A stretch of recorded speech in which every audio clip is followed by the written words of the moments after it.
The Art of War, by Sun Tzu, an audiovisual presentation by Ancient Codex. Chapter 13. The Use of Spies. Sun Tzu said, "Raising a host of 100,000 men and marching them great distances entails heavy loss on the people and a drain on the resources of the state. The daily expenditure will amount to 1,000 ounces of silver.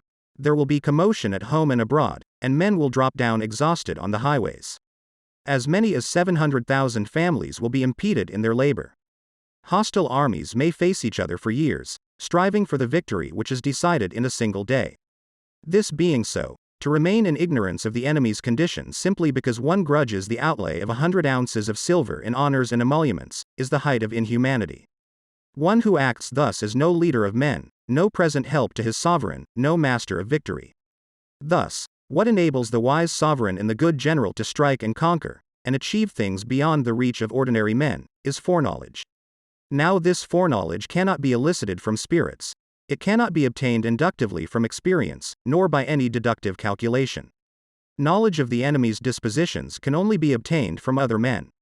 Hence the use of spies, of whom there are 5 classes. First, local spies. Second, inward spies. Third, converted spies. Fourth, doomed spies. And fifth, surviving spies. When these 5 kinds of spy are all at work, none can discover the secret system.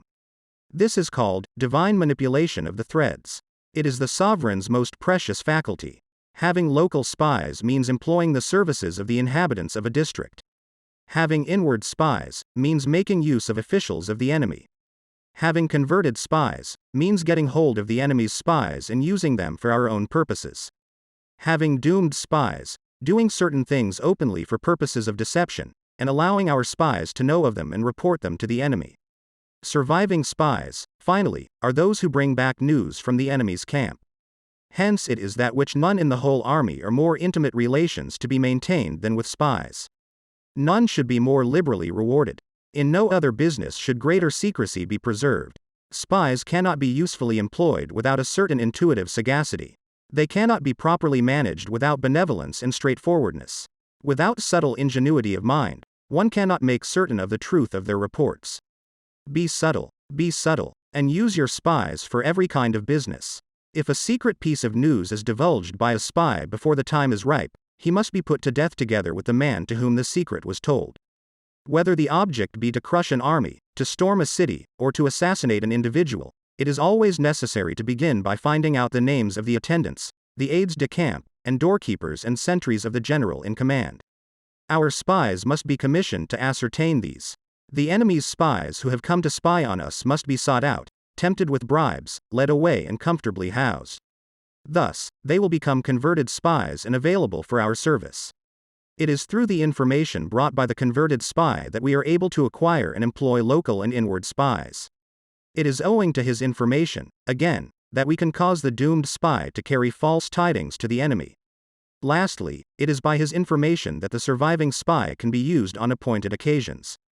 The end and aim of spying in all its 5 varieties is knowledge of the enemy, and this knowledge can only be derived, in the first instance, from the converted spy. Hence it is essential that the converted spy be treated with the utmost liberality. Of old, the rise of the Yin dynasty was due to Ai Qi, who had served under the Shah. Likewise, the rise of the Zhou dynasty was due to Liu Ya, who had served under the Yin. Hence it is only the enlightened ruler and the wise general who will use the highest intelligence of the army for purposes of spying, and thereby they achieve great results.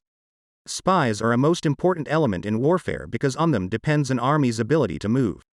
This is the end of chapter 13, the last chapter in the art of war. Thank you for listening, and do subscribe to our channel, Ancient Codex, to get free and unlimited access to ancient texts and stories.